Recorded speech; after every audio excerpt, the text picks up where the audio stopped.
Yeah, we back. Now today is going to be a follow-up video to one I dropped the other day because I want to give an update to the situation. Now the other day I dropped a video entitled, "The United States military refuses to leave Niger." And I was talking about the fact that the United States government was trying to make a last-ditch effort in negotiations to maintain their drone base and their military installation in Niger. But unfortunately for them, negotiations fell apart and the United States has agreed to withdraw their military presence from the country. Now, to me, as somebody that's been following these political events and developments, growing up, I was always told that black nations have no agency. Black nations have no power in negotiations. I was always taught that the Western governments are all powerful, unstoppable. You know what I mean? That's what we were taught growing up, right? So I never really believed that, though. I always felt like, nah, if you're a leader of a nation, you can tell the Western governments fuck off. And as the sovereign leader of a nation, they're gonna have to fuck off. You know what I mean? I've always believed that. And it's a beautiful thing to witness that.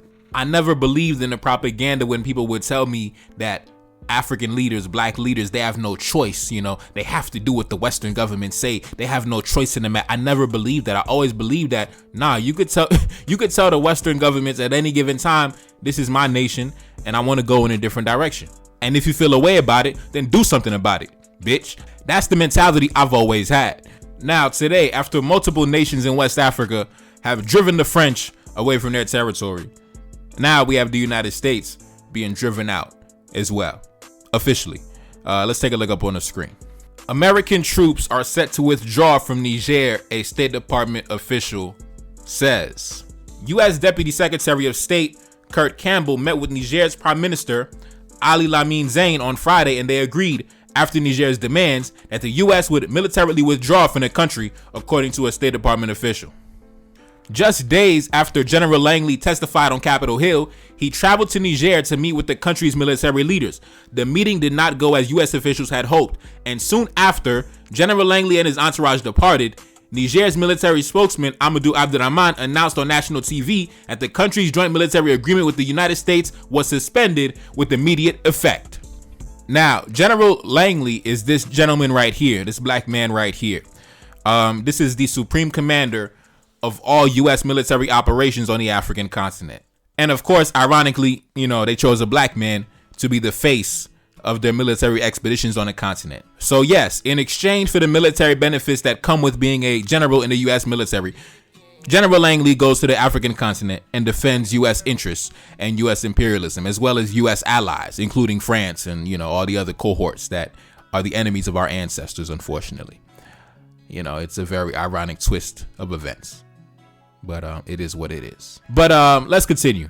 U.S. military sources told CBS News there was a diplomatic push to try to mend the frayed relationship, but Nigerian officials made it clear the security cooperation was untenable.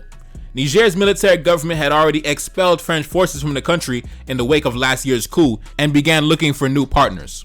U.S. officials said it was worrying when the Nigerians expelled the troops from France, the former colonial power in the country. It is believed that the U.S. has spent more than $1 billion building 2 drone bases and a new embassy in Niger over about a decade. The Niger bases and roughly 1,100 U.S. forces based at them have been central to U.S. operations in the volatile Sahel region, which stretches right across northern Africa. Now, first things first, I just want to give a big shout out to Joe Biden. You know what I mean? That drone base belongs to the black man now. Yeah, shout out to the State Department for that drone base. Just so you know, we inherited that drone base. Yeah, that belongs to the black man now. That belongs to the African man. Thank you for the $100 million drone base. Yeah, thank you. Yeah, we gonna keep that. We gonna keep that as a souvenir. Yeah, let's continue. Last week, a serving member of the U.S. forces in Niger sent an email to Speaker of the House of Representatives, Mike Johnson, detailing the conditions for himself and his fellow troops in the African nation, saying that since the coup, they had been told to sit and hold, which was preventing them from carrying out their mission. In the letter, a copy of which was shared online by Representative Matt Gaetz, the soldier said that America's troops in Niger were effectively being held hostage in a country that had made it abundantly clear they were no longer welcome. At regular weekend protests in Niamey, that's the capital, Nigerians have demanded that U.S. soldiers leave immediately, with one poster reading, U.S. Army, you leave, you vanish. Another U.S. delegation is expected to visit Niger soon to discuss a timeline for the withdrawal, which is likely to take place over the coming few months. Now, I hate the fact that I gotta kick General Langley's back in. I hate the fact that I gotta kick his back in, because from what I hear he's a nice guy. From people that have been around him, from people that have served under him that I know, I hear that he's a nice guy. I don't hear that he's like this, evil guy. I just think that he's just somebody doing his job. But unfortunately, it is what it is. I still got to kick his back in for being a stooge for the white man. But as we already know, no black man reaches that high of a position to be a representative for the State Department, being the supreme commander of the U.S. military in Africa, if he's not a very loyal stooge. You got to be a loyal stooge to get to that high of a rank. So that's to be expected. And in case you didn't know, the reason why the relationship broke down between the two countries was sometime last month, General Langley was rather disrespectful during negotiations, right? Instead of coming to the meeting as partners, as so-called allies, as that's what they call it. They say, oh, those are our allies, our partners in the region. Instead of coming to the table with your fellow black men, you know what I mean? Even though you represent the American government, but still as black men, we sitting down at the table. General Langley, he apparently overstepped his boundaries and didn't approach the men with respect. So in response, the government of Niger, the black men who control the government, said, bro, get your bald head ass the fuck up out of here, bro, and take the military with you and keep the drone base over here. We keeping that. You know what I'm saying? We keeping the drone base though, but you can get the fuck out. And sometimes that's what you have to do, man. Sometimes that's what you have to do. You have to step for your respect. Sometimes you have to let folks know they can't play with you like that, bro. Sometimes you got to let folks know, yo, bro, whatever you thought it was, this ain't that.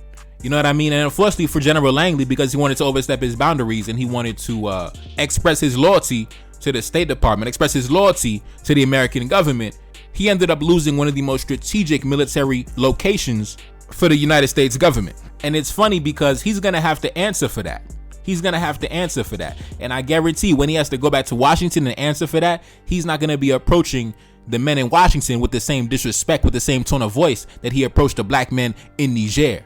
And in Niger, he's probably raising his voice, wagging his finger, but I guarantee when he has to sit down at the White House, he gonna be shutting the fuck up like a bitch. You know what I mean? He gonna be shutting the fuck up. When Joe Biden tells him, yo, explain yourself, he gonna be shutting the fuck up and speaking with a low tone of voice. He gonna be very respectful, very humble, very meek, very docile in Washington. But when he goes to Africa, he wants to beat on his chest and he wants to yell at the black man. Man, fuck out of here.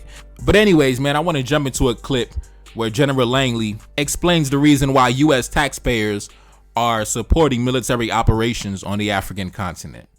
Let's jump into it, and I'll be right back with my commentary. General Langley, can you talk about why we care about what's happening in Africa right now? I mean, what if you tell the American taxpayer, why are we there? Why are we spending the money we're spending there? Thanks for the question, Senator. For access and influence, I'd say that a number of countries are at the tipping point of actually being captured by the Russian Federation, as they are spreading some of their false narratives across Libya.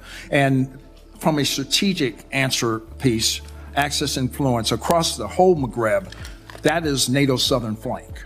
We need to be able to maintain access and influence across the Maghreb from Morocco all the way to Libya. The PRC and Russia are also remaining exploitative where possible and coercive when necessary. They want that ground. They want power projection capabilities. So for the most part, the rest of the continent is also for mining concessions. All right, we back.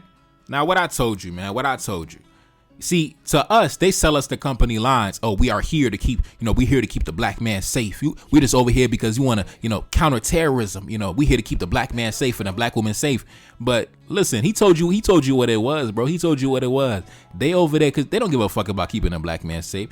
They over here because they playing some sick cat and mouse game with Russia. And then towards the end, they mentioned mining concessions. Now, to be honest, that's really, where the money is at. But besides the mining concessions, they're playing some weird, back and forth tit for tat game with Russia. And, the black man is caught in the middle of that bullshit for no reason.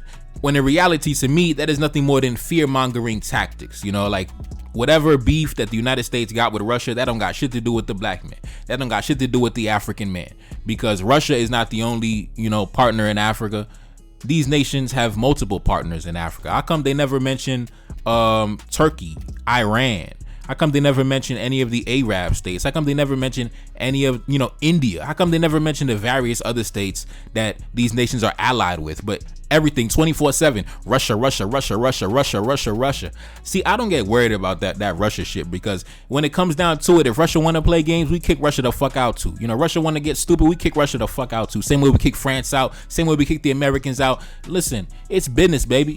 It's business. Ain't no partners, ain't no allies in this shit. It's just business. It's just interest. We just protecting our interests, baby. That's all it is, man. You could be a friend today, you could be an enemy tomorrow. You could be an enemy today, you could be a friend tomorrow. And contrary to popular belief, I'm not against the idea of doing business with the West if the West was able to come to the table as a mutual partner with respect and integrity. But due to the fact that the West has shown itself time and time again that it is not capable of doing that, then listen, we're gonna have to show you the door, big man. We're gonna have to tell you get the fuck out the country until you get your act together.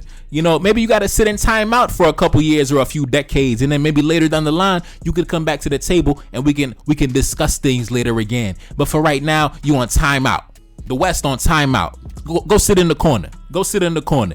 Growing up, they had this thing, in my culture, when you get in trouble, your parents made you get on your knees. Go sit in the corner, get on your knees.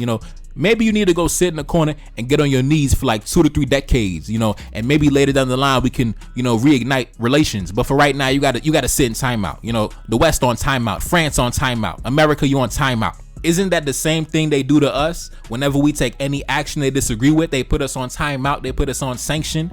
Listen, they cut the diplomatic aid, they do all type of stupid shit, right? They put us on timeout. Well, guess what? The West, the black man putting you on timeout. Yeah, we putting that ass on timeout. And if the United States wanted to maintain their strategic interests in West Africa, then they should have done what the Russians are doing right now, which is you should have been supplying the Africans with modern military technology, but you don't want to do that because you don't want the black man to be well armed and well equipped. Because if the black man is well armed and well protected and well respected, how are you going to be able to project power from Libya to Morocco, as you said? How are you going to defend your technological advancements, as you said? So of course you want the black man to remain weak. And because you want the black man to remain weak, the black man had to put that ass on timeout. You don't want the black man to have high-level militaries with high-level technology. You don't want the black man to have a nuclear arsenal because you are afraid that if the black man has a nuclear arsenal, he could turn around and point them nukes directly back at you. And going back to what General Langley said, he said 2 things that were very important: access and influence. He says the United States is in Africa for access and influence. Access to what? He said it. Mining concessions, access to the minerals. Influence to do what? The ability to influence the behaviors of governments on the continent. Access and influence. That's the name of the game. So at the end of the day, man, General Langley, you're gonna have to go back to Washington and explain to, the Senate, and you're gonna have to explain to the government body how you fucked up the $100 million drone base in West Africa. Hey, shout out to General Langley, shout out to Joe Biden, shout out to the United States. Yeah, the black man got a $100 million drone base. Anyways, man, it's your boy Neferkari, that's Salim, back in the Billy, yes indeed. Cash App up on the screen, and I'm gone. Peace. Vraiment, nous, on voulait que ça soit des partenariats gagnant-gagnant, ou bien qu'ils dégagent et qu'ils nous laissent notre territoire.